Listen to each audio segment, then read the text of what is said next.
So let's round off the chapter by talking about osmosis. And before we talk about osmosis, we need to describe diffusion. And diffusion is the movement of molecules from high to low concentration. So if we've got some molecules in solution, and I'll draw them as little black dots here, and we got a whole bunch on this side. We have a high concentration on this side, and maybe we only have a few over here, so we have a low concentration on this side. Diffusion basically tells us that molecules are going to want to move from the high concentration side to the other. And the question is, how do they know they're supposed to move? And it turns out they don't really know they're supposed to move at all. So let's go ahead and pull up a website here. This is from the PhET group, the Physics Education Group at Colorado. And don't let the physics worry you there. It turns out they do lots of animations for biology and chemistry. And right now I've got some blue dots on the left-hand side and some red dots on the right-hand side of a divider. They represent blue and red molecules. We can see that from the blue's point of view, it has a very high concentration on the left and actually no concentration on the right at all. The green divider, of course, stops the blue from going over to the right.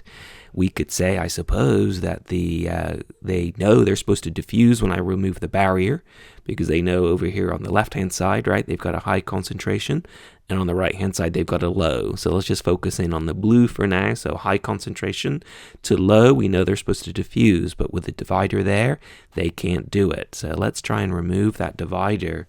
And if we remove that divider, there it's gone. See? So now we can watch those molecules, and we can see that they are now moving from side to side. Again, just focus on the blue. We can see that the blue ones, right, are starting to move over to the other side, and they are starting to flow from side to side. And let's see if I can turn on this particle flow rate. And yeah, we can see they're flowing from side to side here. And they are gradually sort of spreading out. Also, if we look at the red molecules, we can see that they started out mainly over here, and when we remove the divider, they kind of spread out to the other side as well. So that is diffusion. So some people have talked about it as being like a drunkard's walk. So imagine you've had a few too many shots of whatever you shouldn't be drinking, I'm sure, and you kind of stagger around and you don't really know which way you're going, and eventually you just kind of move randomly all about the place. And these molecules don't really know where they're going, but when they all start on one side, they really can't help but move to the other side. So now we know a little bit more about diffusion, so we can talk about osmosis.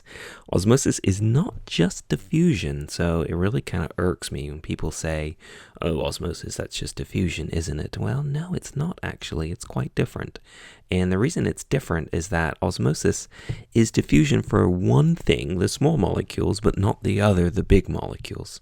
So one set of molecules diffuses and the other does not.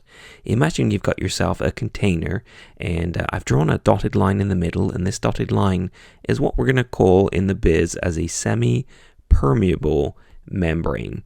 And the semi-permeable membrane you can kind of think as imagine it's like a tennis racket. And so if you look down a tennis racket, and I haven't played tennis for a while, you've got a grid that looks something like that. And imagine you've got a tennis ball, and a tennis ball is big and fat, and if you hit it on the racket, it will just fall right off. But imagine now, instead of a tennis ball, you took a teeny tiny little BB and a ball bearing, and of course as you drop it on the racket, well, you can see it's just going to go right on through and fall down on the other side. So small things can move through the tennis racket and large things bounce off. So it's the same thing over here. Imagine you've got big fat molecules on one side, and what might these be? They might be something like glucose or something like that. So glucose is, relatively speaking, a molecular heffalump. Okay, so glucose has a rough ring-like structure. Sometimes we write a little G in a hexagon. And the glucose, we've got a lot on the left-hand side. So we can say the glucose concentration, right, is quite high. And on the right-hand side, we can say the glucose concentration is quite low. So you might imagine, right, that diffusion tells us that the concentration gradient is, we just fold down it. So we go from high concentration to low. So you might expect, right, that those glucose molecules will just kind of move from one side into the other side. And the problem is that they get to the membrane and they're too big and fat, so they just bounce right off. So maybe a pointer is not very good here, but here we go. So they hit the membrane and they're just too fat to get through. They can't squeeze through. The ones on the other side, right, they can hit the membrane too, and again, they can't move through. So that means that those large molecules, this is almost always, by the way, the solute.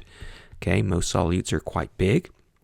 The solute can't get through the semipermeable membrane. So what else do we have? Well, if we've got an aqueous solution, right, the aqueous means that you've got water, and so the water, right, is, itty bitty. So, oh gosh, it's gonna look like the blue measles right here. So I got a lot of water on this side, and notice on the other side, right, I don't have as much water because there's glucose taking up the room. So imagine I've just stockpiled my pantry with a bunch of soup, right? Now I got less room for everything else. So I can say my concentration of water is pretty low on the left because there's a lot of solute, and remember the water is the solvent. And on the other side, right, there's not as much solute, there's not as much glucose, so that means that there's tons of water in comparison. And so, if it's just osmosis, we know that water will move from high concentration to low, so presumably it will move in the other direction. And can that happen? Well, you bet, actually. So the water is actually kind of skinny. So that little water molecule there, I've got my laser pointer on, it can just whiz right through and bounce around. And the same, the water molecules on the other side, right, they can whiz right through and bounce around. But the cool thing is, right, is that there's a lot of waters on the right, and there's not nearly as many on the left. So there's more likely to see the water molecules basically go from right to left because there's tons of them on the right, and they're less likely to go from left to right because of that. So you get a net osmotic flow moving from the right-hand side to the left-hand side. So the water is going to tend to rush from regions of high concentration to regions of low concentration. And again, the water doesn't know it's supposed to do it, but if there's a lot more water on one side, right, and there's a lot less on the other, there's a lot more collisions with the water on this side with the membrane that lead to going through, and there's a lot fewer going out the other way. So the net result is water is going to move from right to left, and that is osmosis. So in summary then, for osmosis, the large solute molecules, they can't move through the semipermeable membrane. So they'd love to diffuse, but they can't. It's only those small molecules, like water, that can move through the membrane. And water will move from high water concentration to low water concentration. And we should sketch a diagram below and just kind of look at this second point again. So the water on the right has a high concentration. It's kind of odd to think about water itself having a concentration, but there you go. The water on the left-hand side has a low concentration. If we switch from the solute point of view, right, the solute has a low concentration on the right and a high concentration on the left. We would expect the solute to want to move from left to right, but it can't because it can't get through the membrane. The water instead, right, moves from right to left, from high water to low water concentration. And so in many ways, right, it's almost as if the water is trying to move to dilute the solute concentration. So that's the way some people think about it. But in reality, it's just moving from high to low water concentration. But if that helps you remember it, the water is trying to dilute the solute on the other side, then that's totally fine with me. Okay, let's see how this affects red blood cells. So imagine we've got a red blood cell, or RBC for short, in a solution, and our solution has a high solute concentration compared to the inside of the red blood cell that has a low solute concentration. And the red blood cell behaves in many ways as a semi-permeable membrane. So that means that water can pass through the membrane, but solute molecules that are kind of large can't move through there. So if the solute concentration is high, that means that the water concentration must be low on the outside, and vice versa. So if the solute concentration inside the red blood cell is low, there's plenty of room for water. We know then that the water will diffuse through the red blood cell out into the solution. And so essentially osmosis is diffusion of the solute that is small, that can fit through the membrane. And what will this do to the red blood cell? Well, if the red blood cell is losing water, it is going to shrivel up. So my red laser pointer maybe doesn't show up so good. So you can see the red blood cells have really kind of shriveled up at this point here. And this is definitely not good for them. So this kind of solution where the concentration of solute is high compared to what's on the inside, we refer to as a hyper. So hyper means above. Tonic refers to tonicity or concentration. So this is a hypertonic solution. So I can't spell solution. So okay, that looks pretty good. So hyper, so just like hyperactive is more active than normal. Hypertonic means that it's got a higher concentration than normal. And this leads to water essentially escaping the red blood cells, and they're shriveling up to a much smaller size than they were before. Now, if we look at a situation where the solute concentration is low on the outside compared to the inside of the cell, which would be relatively high, then we can deduce from this that the water concentration on the outside has got to be pretty high compared to the inside. And by the way, this kind of situation here we refer to as a hypotonic solution. So hypo means under. Just like a hypodermic needle goes under the skin, a hypertonic solution is under. So that is, it's a lower concentration. Okay, it's under concentration if you like. And so what's going on here is the water concentration is high on the outside and it's low on the inside. So since the water molecules are small, they can diffuse in, right? So this process we call osmosis, when it's the small solvent molecules that dissolve.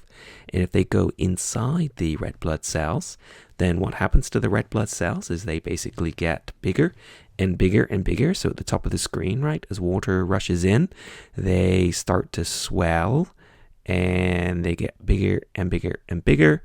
And of course, at some point, right, so much water can go in, they can go pop. So if you look at this right here, right, these red blood cells have essentially burst open and are not looking very healthy here at all. So this is called crenation, by the way. So this is crenation when this happens. And the last situation is if the solute concentration in and out is exactly the same, that is called isotonic. So isotonic. And if it's isotonic, that means that the water concentration has got to be the same inside as outside of the cell. So if that's the same, that means that water will go in and water will also go out, but on average it won't change the size. So there's not a net rush of water going in, and so the red blood cells just look like nice, plump, ordinary looking red blood cells. So that's an example of an isotonic solution. Some people have said that the reason that Gatorade works so well is that Gatorade is a relatively isotonic solution, and so the water in this delicious lime cucumber Gatorade can move pretty easily in and out of the cells in our body, so it doesn't lead to either shriveling up, and so dehydration, or plumping up, which is definitely not a great thing for your cells to go pop. So isotonic solutions have been rumored, or at least seem to be, more effective at hydrating you than solutions that are too concentrated or too dilute like pure water.